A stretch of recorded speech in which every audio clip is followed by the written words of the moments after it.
Budget insurance. Affordable because you can't afford not to.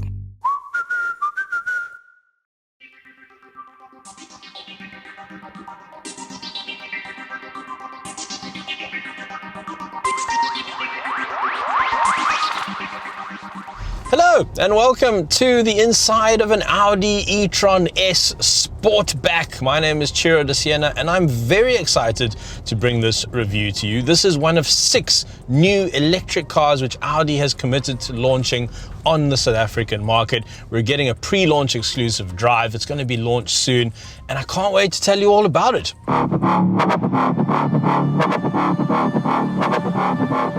But before we carry on, remember that Cars.co.za has the largest selection of new and used cars anywhere online in South Africa. Go check it out. Dream Search Drive. Got the slogan in there. That's my job. So what is this? Well, this is Audi's flagship e-tron SUV. That really killer e-tron GT is also coming to South Africa. The one that's based on the Porsche Taycan. Based on the Porsche Taycan. That's how Sean Connery speaks. And I am half Scottish. But anyway, that's coming. I'm really excited about that. Probably going to be hideously expensive. But anyway, electric cars will be expensive for a while, but let's try and look past that. Let's look at the technology that we have here. And what I want to start with is trying to allay the fears of South African performance heads out there. We're a big performance car market. We do love our performance cars. We love our Audi RS cars and our GTIs and our M's and our AMGs. And I would like to tell you and like to reassure you that you are not going to find electric cars dull. And let me explain why. This car has power outputs of 370 kilowatts and nearly 1,000 Newton meters of torque. 1,000! Now it is quite a heavy car. It's not exactly like, a typical sports car experience. This is quite a big thing with a big 95 kilowatt battery pack in the floor and 3 electric motors. So it weighs, quite a bit over 2 tons. But put your foot down and this happens. Whee! Holy crap! It is so fast. Woo. Okay, so what's happening here is 3 electric motors, 2 on the back axle and 1 on the front, pushing out that 370 kilowatts. And I'll get to just now, why the output is kilowatts and why the battery is kilowatts. It's all a little bit confusing, but I'll get into that in a little bit. I just wanted to tell you how this thing performs. 0 to 100 comes up in 4.5 seconds, but you just never get tired of the way this thing delivers torque. It's like flex right foot, whee, teleportation. Ah, crap, that's so much fun.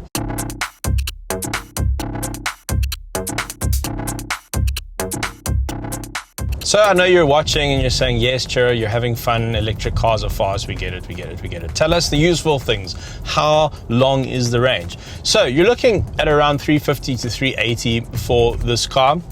Because it is the high performance e-tron, it obviously uses quite a bit more electricity because this is the most powerful e-tron SUV that they make. So the range isn't as good as the normal e-tron SUV. So you do pay a little bit of a price for this extra performance.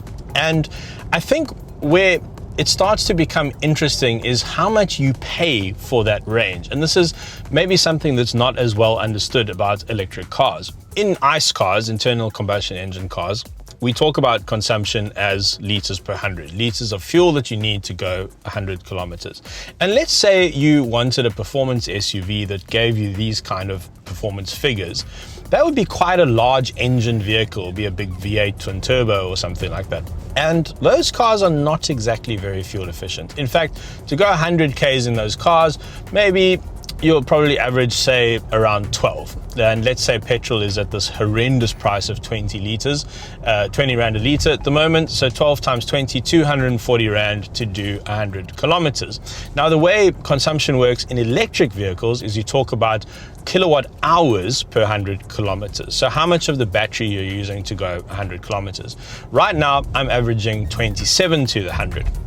So you multiply that by the price of electricity, what you would pay for a unit at your house. In Cape Town, I think it's about R2.30 at the moment. So 27 times R2.30, can I do the maths quickly? 27, that's 54, add a little bit. It's about 70 Rand to go 100 kilometers. So 240 Rand if it was petrol versus 70 Rand for electricity. That's how dramatically cheaper it is to run an electric car. To travel 100 Ks in this car is dramatically cheaper than a similar SUV with similar performance running an internal combustion engine.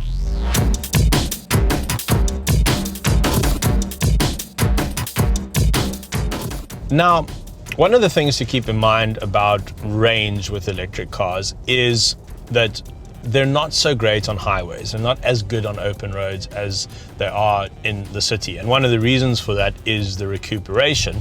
So when you come off the throttle, the electric motors essentially become generators, and it uses the momentum and the drive coming through the wheels to charge the battery.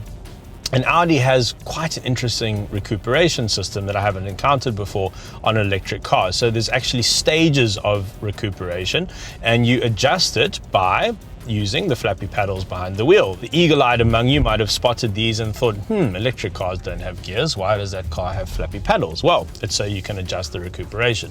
And on the screen in front of you, there's a little dial which sort of swings between charge and boost. And it's telling you either you're using electricity or you're generating electricity. What this means is when you have it in its highest recuperation state, essentially you drive the car with one pedal, because when you come off the accelerator, the car starts braking. In fact, it actually puts your brake lights on. That's how much the car is braking, so that no one bumps into the back of you. And this driving technique, which only really exists in electric cars, contributes to the ease of use of the car, the sort of very relaxing way that you interact with the car and the way you drive the car. And it's one of the reasons for me why electric cars make great commuter cars. They make really great Monday to Friday cars. They're very, very easy to drive, and I would say very relaxing to drive, actually.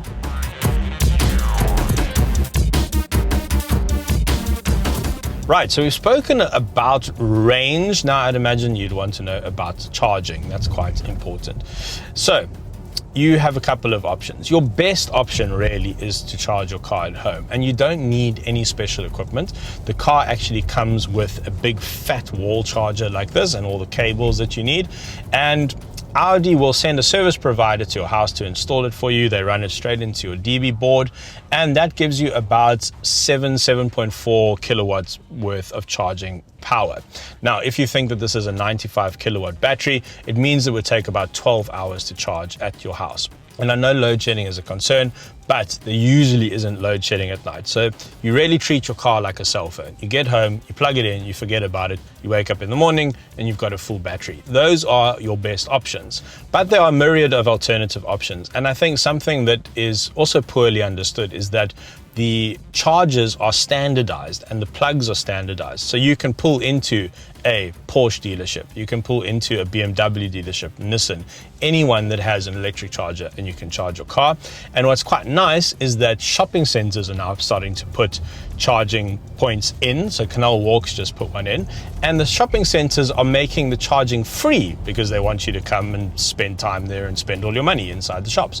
So free electricity, free juice for your car.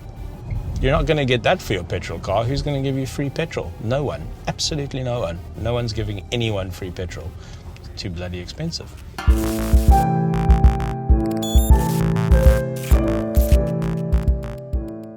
Now, let me give you a little bit of advice. If you buy yourself an E-Tron Sportback or any high-end Audi or any car with a piano black interior, get yourself one of these microfiber cloth, especially if you're OCD, because the way this thing picks up fingerprints will drive you absolutely insane.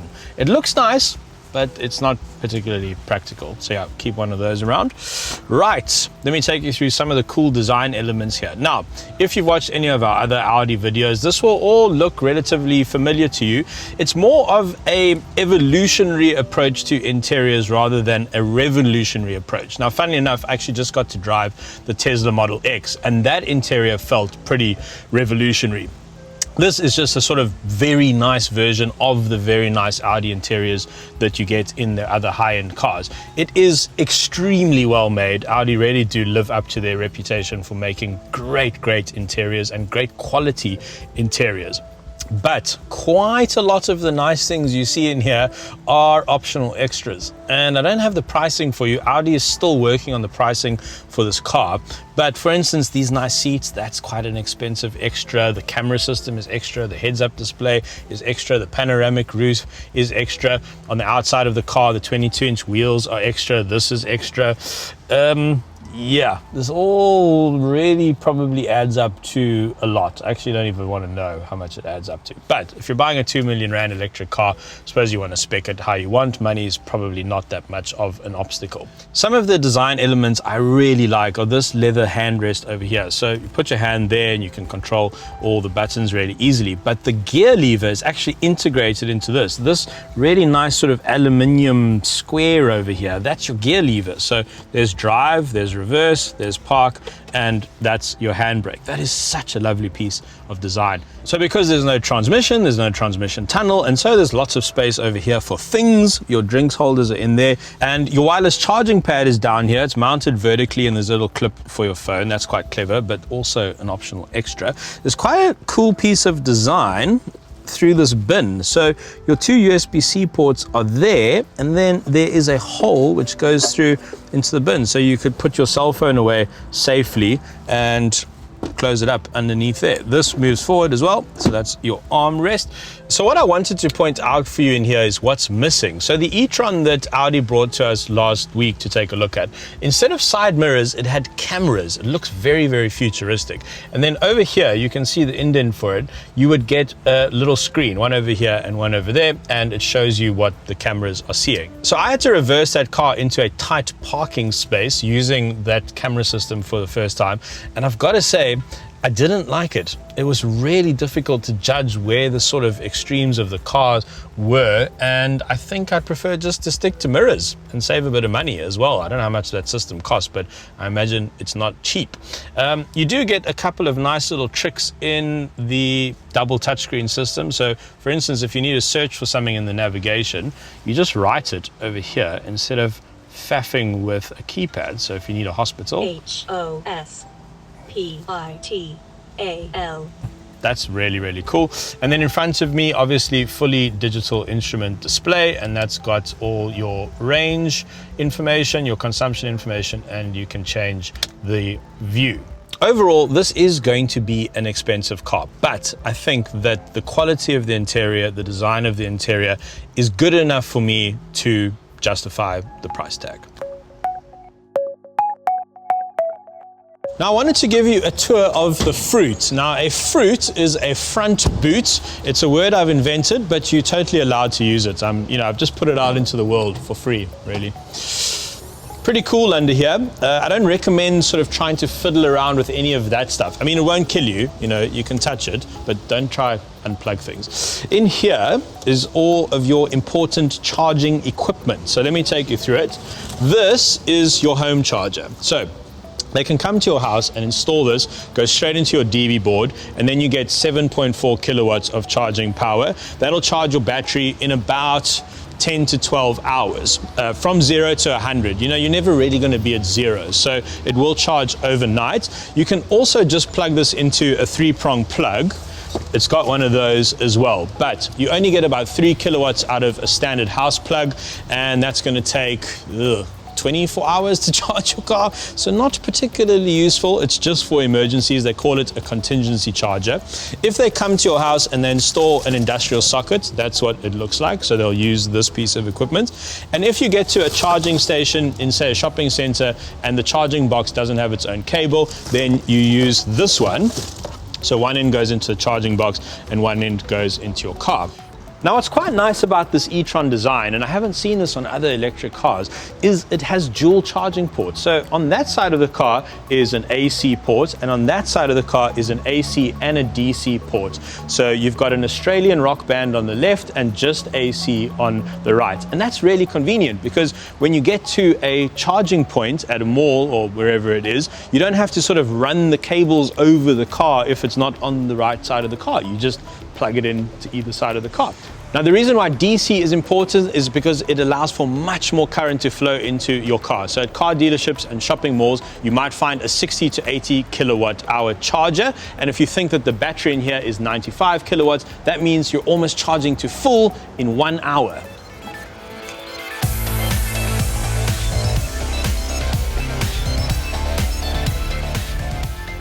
So for you tech nerds out there, let me take you through some of the interesting mechanical aspects of this car. So 3 motors, 2 on the back, 1 on the front. The rear axle actually doesn't have a differential. The 2 motors sort of act as the differential. So one goes to one wheel, one goes to the other. Each one has a single speed transmission on it, and essentially they act as the diff. So, you know, if you're going around a corner or it needs to move the torque around, one motor will slow down and speed up, etc., etc. The air suspension in here is really, really clever. It's constantly working to level the car. It's got different modes, dynamic mode, comfort, even got an off-road mode. You can raise the ride height of the vehicle. And in the front, the brake air ducts are actually active. So they will close for better aerodynamic efficiency, which is good for consumption.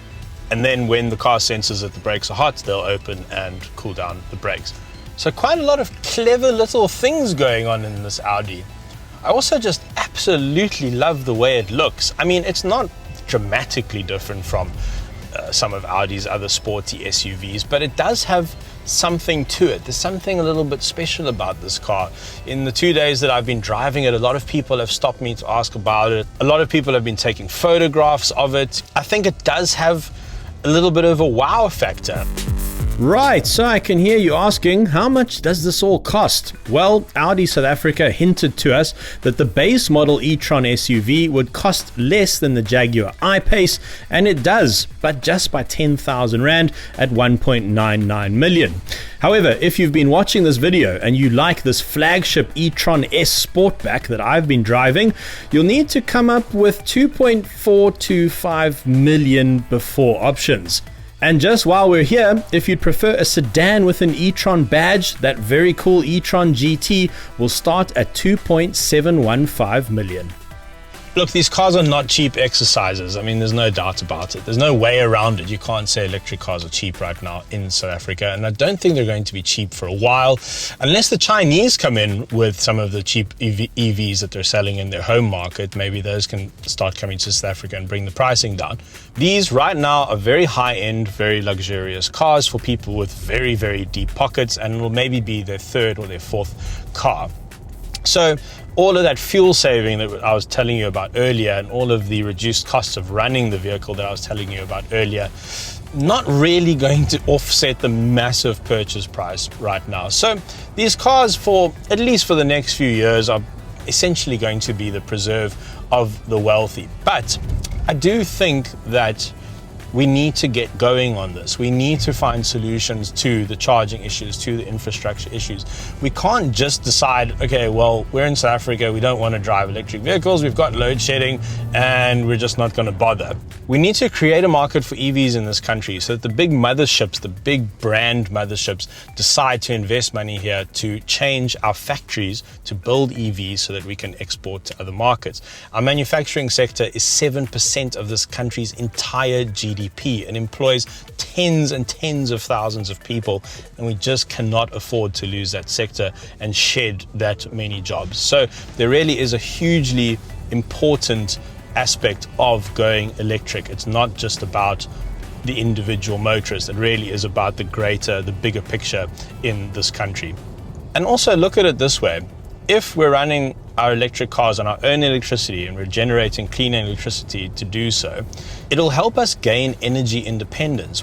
One of the reasons why petrol is so expensive, well, a lot of it's because of taxes. I mean, we all know that, but it's because we're at the mercy of the Brent oil crude price, and we're at the mercy of the rand-dollar exchange rate. That's the biggest two factors that affect our petrol price.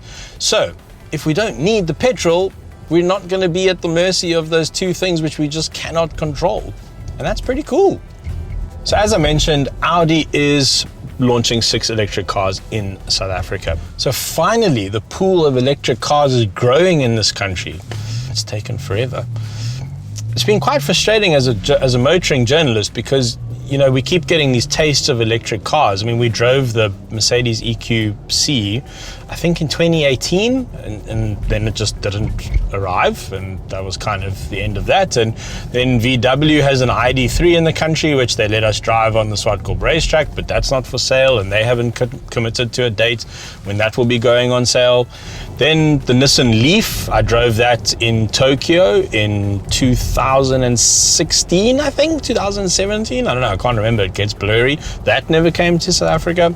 So I suppose, you know, these manufacturers, they research their business cases very carefully, and I suppose they just haven't been able to make a business case for it yet. But this is a bold move from Audi. I'm really excited by this, and hopefully all of the other manufacturers follow suit, and then there's 20 electric vehicles for us motorists to choose from. That would be great. That would be really, really exciting.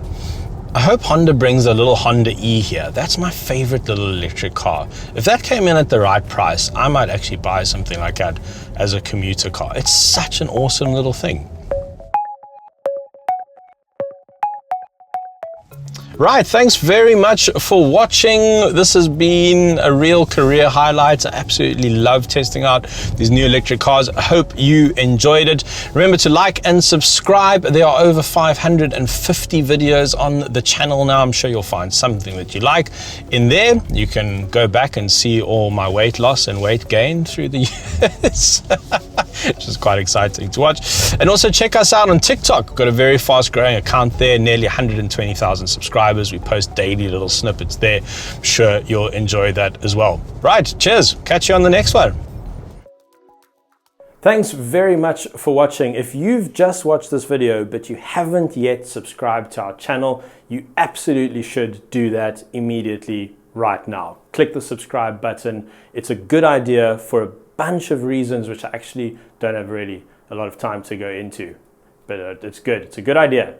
Excellent. Thanks for watching. I said that already. Budget insurance. Affordable because you can't afford not to.